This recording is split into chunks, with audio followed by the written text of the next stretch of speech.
None of these drywall sanders work. And if you're anything like me, you got a few of them. So in this video, I'm gonna dive into how you can make your corner sander work. And this will work for any corner sander, whether you've got a plastic one, a metal one, a rubber one, or a foam one.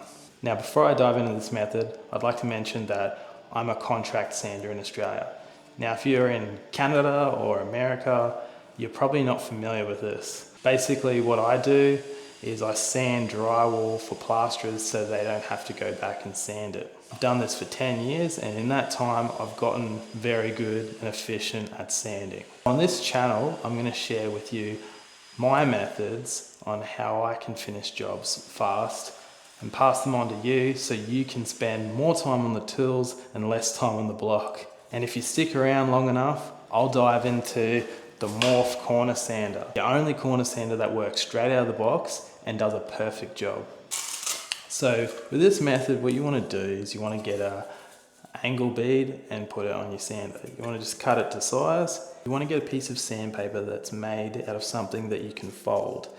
Now, mesh will work, but it doesn't do a great job unless you put a foam backing on it. So I prefer these Intex pads, but you can try out whatever you like. But from my experience, these work the best. You are better off using a metal angle bead as they are sharper, but what you can do is you can cut down a plastic one and make it sharp as well. And these morph a little bit more, so you're not constantly adjusting them to get that apex nice and sharp. What I'm gonna do is I'm gonna do a couple internals with this, and then I'm gonna do a couple internals with the Morph sander. Okay. So first of all, I'm just going to do this corner.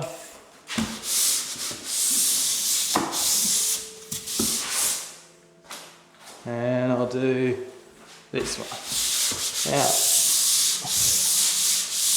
Now, okay. Now I'm going to switch over to Morph.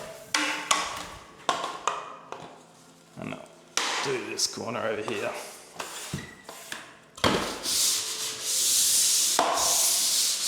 Now the Morph is a lot easier to use, it's better balanced.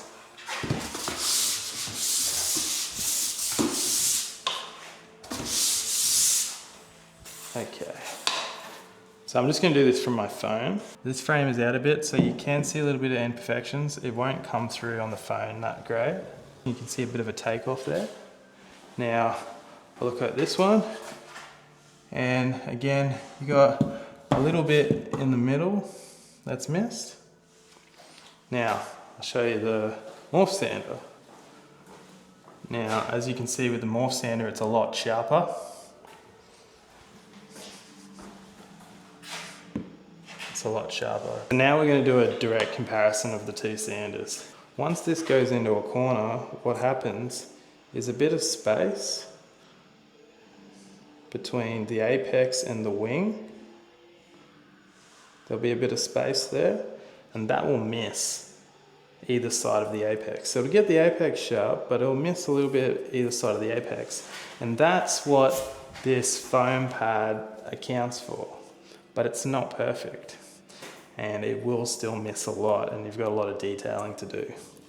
But this, I've shortened the base and made it more full, so it actually contacts constantly.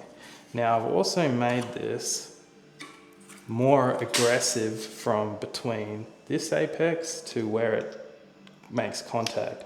So there's more play, so it can actually squish and conform to the corner. Now it'll also rotate like this. And these tips are disposable. I get about 2 jobs out of them, which is really in essence how this works so well. Now what I recommend is you try out this method, and if you get value from this method, I would greatly appreciate it if you support me. All the proceeds from this product go back into making the product better and making other products. So in my next video, I'll be showing you how to make a large pole sander like this, which can cover the whole joint. So if you'd like to see that, give us a follow.